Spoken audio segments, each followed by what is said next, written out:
Hi guys, இன்னைக்கு நம்ம movie ரிவ்யூவில் ஓல்டு கார்டு இந்த படத்தோடைய ரிவ்யூ தான் பார்க்க போகிறோம். இந்த படம் இப்போ தமிழ் டப்பில் அவைலபிளாக இருக்குது. மறக்காமல் செக் அவுட் பண்ணி பாருங்கள். இது ஒரு ஆக்ஷன் மூவியாக வெளிவந்திருக்கு. இப்போ இந்த படத்தோடைய கதையை பார்த்துடலாம். இந்த படத்தோடைய வில்லன் நம்ம ஹீரோயின் டீம் அப்படி தேடிக்கிட்டே இருக்கான். இவன் எதற்காக இப்படி தேடிக்கிட்டு இருக்கான்னா, நம்ம ஹீரோயின்கள் அவங்களுடைய குட்டி டீம் இவங்கெல்லாம் சேர்ந்து நிறைய ரொம்ப காலமாக ரொம்ப வருஷமாக அப்படியே இளமையாக சாகாமல் உயிரோடு இருக்காங்க. இந்த ரகசியத்தை எப்படியாவது தெரிஞ்சுக்கிட்டு தானும் இது மாதிரி இருக்கணும்.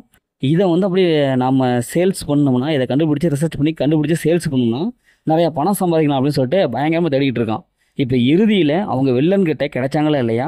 அப்படி கிடைக்கும்போது வில்லன்கிட்ட இருந்து எப்படி நம்ம ஹீரோயின் டீம் தப்பிக்கிறாங்க, அவங்களுக்குள்ளார எப்படி சண்டையெல்லாம் வந்தது, இறுதியில் என்ன ஆச்சு அப்படிங்கிறது தான் இந்த படத்துடைய ஒன்லைன்.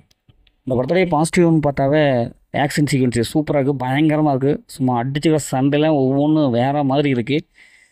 ஹீரோயின்கள் பல நூறு வருஷத்துக்கு இளமையாக இருக்கிறாங்களா அப்படிங்கிற மாதிரி கதை போகுது. இதுவே ஒரு இன்ட்ரெஸ்டிங்கான ஒரு ஸ்டோரியாக தான் இருக்குது. ஸ்க்ரீன் பிளே ஃபஸ்ட் ஹாஃப் பொறுத்தளவுக்கு நல்லாவே கொண்டு போயிருக்காங்க. செகண்ட் ஹாஃப்லேயும் ஓரளவுக்கு நமக்கு வந்து போர் அடிக்காமல் பார்த்துக்கிறாங்க.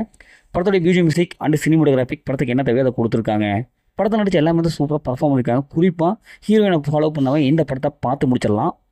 நிறையா அடிச்சுக்குவாங்க. திடீர்னு பார்த்தா வெளில வந்து ஹீரோயினை பிடிப்பான், அவங்க தப்பிப்பாங்க. இப்படின்னு நிறைய ஆக்ஷன் சீக்வன்ஸ்லாம் அந்த படத்தில் ஒளிஞ்சிருக்கு. அதெல்லாம் நல்லாவே கொண்டு வந்திருக்காங்க.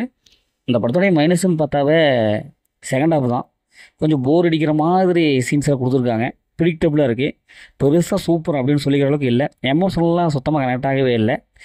நிறைய கேள்விகளுக்கு வந்து பதில் இருக்குது, ஆனால் அது சரியாக அவங்க சொல்ல வரல. எதற்காக இப்படிலாம் இருக்காங்க அப்படிங்கிறது நிறையா சொல்ல வரல.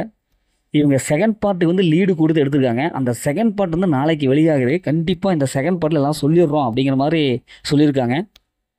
இப்போதைக்கு இந்த செகண்ட் பார்ட் நெட்ஃப்ளிக்ஸில் வெளியிடுறதா சொல்லியிருக்காங்க. படத்தில் அந்த மாதிரி சென்சர் எதுவுமே இல்லை. மொத்தம் அந்த படம் எப்படி சூப்பராக இருக்குன்னா இந்த படம் ஒரு ஒன் டைம் வச்சப்பெல்லாம் நான் சொல்கிறேன். ஓகே, இதேமாதிரி அடுத்த ஒரு புதிய மூவி ரிவ்யூ சந்திப்போம்.